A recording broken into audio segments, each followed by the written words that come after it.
When I was about, I'd say around, 10, I decided to pretty much drop out of school and go be his home nurse. I was always going to be at his bedside, and that's where I was for the next 3 to 4 years. I remember going to 2 weeks of work experience. I had to fulfil at a supermarket, which I hated because I never wanted to be away from my dad. When I was at work experience, I got a call from my mum, and she said, "Come home. You have to come home right now." And I had no idea what was going on. So I went home, and I think around that time I found, like, my mum got a call and I was sitting in the lounge room, and the nurse called and said he passed away. So that was probably the worst part of my life. Danielle was such an achiever. She always wanted to be good at whatever she did. But I remember one morning she wouldn't stop drinking, and I couldn't work out what the problem was. I just thought, you can't be that dehydrated. One minute I had a perfectly healthy child, and the next minute I had a child with an autoimmune disease, type 1 diabetes. If she didn't take insulin, she would have died, because insulin doesn't cure diabetes. It just keeps you alive. So that's when the merry-go-round started. Because Sue and Angela had been very successful in business, they contributed substantial monies to try and get an awareness of diabetes where people took it seriously and said, we can do something about it. Angelo was very creative, talented, smart, and as was his daughter. They were, so close. In 1995, Angelo was age 53, and a truck driver went straight through the intersection and straight through my husband on a bike.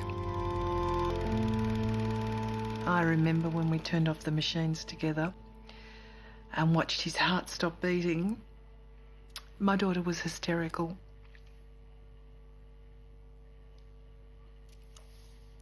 And I think that was the beginning of the end of Danielle. She never recovered. She said, "Mum, I've got to leave this country. I can't stay here. I've got to find my own identity."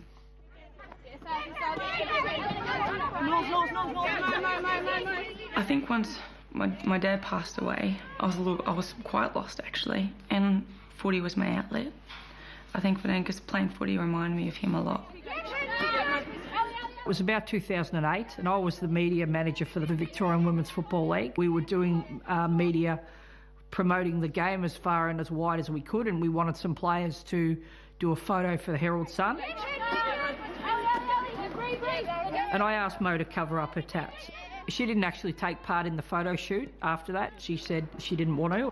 That really, it really damaged Mo. Even though I loved football and football was my passion, I think it was time for a break.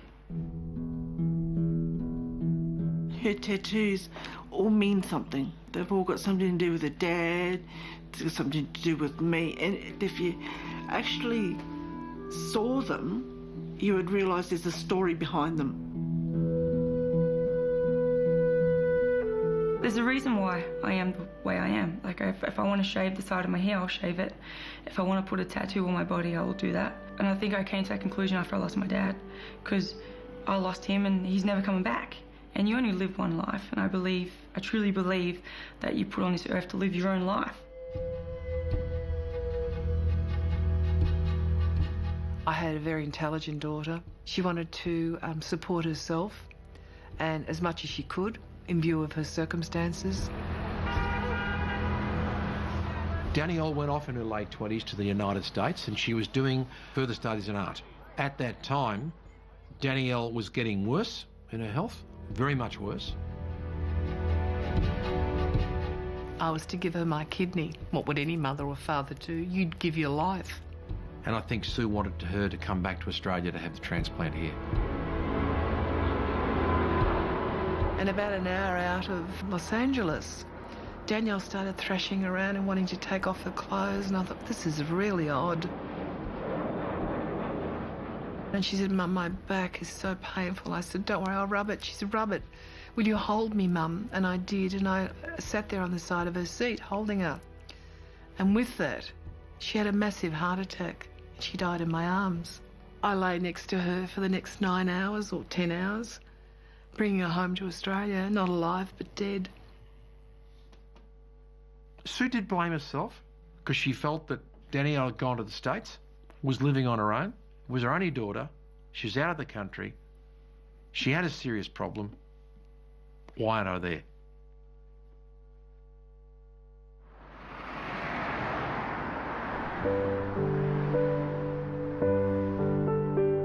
Moana's always been gentle. You know, I think she understands family values. How many boyfriends have you got? 10. Where are they? I was 5 when Lavinia was born, and Lavinia's my favourite sister out of all of them. She's like my best friend. You have to tell me, I guess. Her disability is called Moebius syndrome. So I can tell you that, you know, she's 23 with the mental capacity of like a 6-year-old, but at the same time, she's very smart. He's what? What is it? He's what? No boyfriends for you. Yes, I can get 2. What do you want me? I think he's got a wife as well. So I want to break up the wife. You can't break up. Yes, I can. Lavinia needed someone away from me. Because I thought to myself, if anything happens to me, she's going to be stuck. Oh, it's just finished. Mum asked me if I would, you know, take Lavinia on full time and be Lavinia's carer for, I guess, for life. And I didn't think twice. I didn't have to think about it. I pretty much wanted Lavinia to pack her bags and come straight away. And that's literally what happened because, you know, Lavinia's a piece of me. People point at her and people say things, and you might even get teenagers that laugh at her. And it infuriates me immensely. She just sees people for who they are, and she sees the moment for how it is, and I think we need more people in the world that sees life like that. I can't. People within our community, I think, are very judgmental, and that then has an on-flow effect into sport as well. Records! Make sure you get your footy records! Doggy It is probably true to say that the outer of the football was a place which gave rise to the venting of more racism, sexism, homophobia than most other places. It's still there, and of course there are still obvious examples of it going on, and regrettably Nine's Footy Show remains a repeat offender. From Shelley James of Caulfield North. I have to say that Caro Wilson is my inspiration. I love to try and emulate the outfits she wears. In 2008, Sam Newman walked out onto the set, and I was watching it on this particular night with all of my children. In fact, if you've just tuned in, this is meant to be Caro. And, you know, I just sat there in sort of shock, I think. I think I sort of went a bit numb. I was disgusted and I thought, this is terrible. Caroline is an excellent journalist. She may have written things about people that they don't like. That's her job. I tell you what, she's a fair piece, Caro.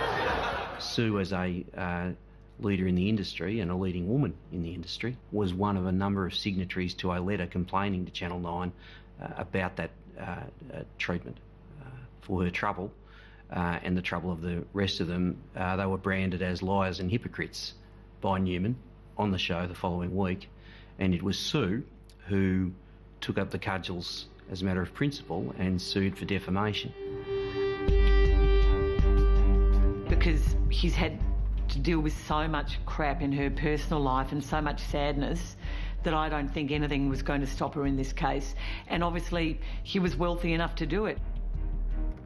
She'd made herself a target for people that thought it was outrageous that a woman was taking on these men who had been in the football world for so many years. At the time of the defamation proceedings, I was determined that I was not going to stop what I'd started, even though I looked very unhealthy at the time. I'd put on quite a bit of weight. I was also struggling with cancer. No one knew that, but no, he was not going to get away with it. It led to Channel 9 settling the case for almost the maximum amount possible. An apology from Channel 9 was read out in court, saying the network had not intended to impute Dr Alberti was a liar. She'll receive $220,000 compensation. It was an extremely important step in what is a continuing struggle to eradicate this form of misogyny and degrading treatment of women from the industry. I have not apologised for anything to do with this matter at all. What Channel 9 do is completely up to them. Are there any issues relating to the accuracy of those minutes that anyone wishes to raise?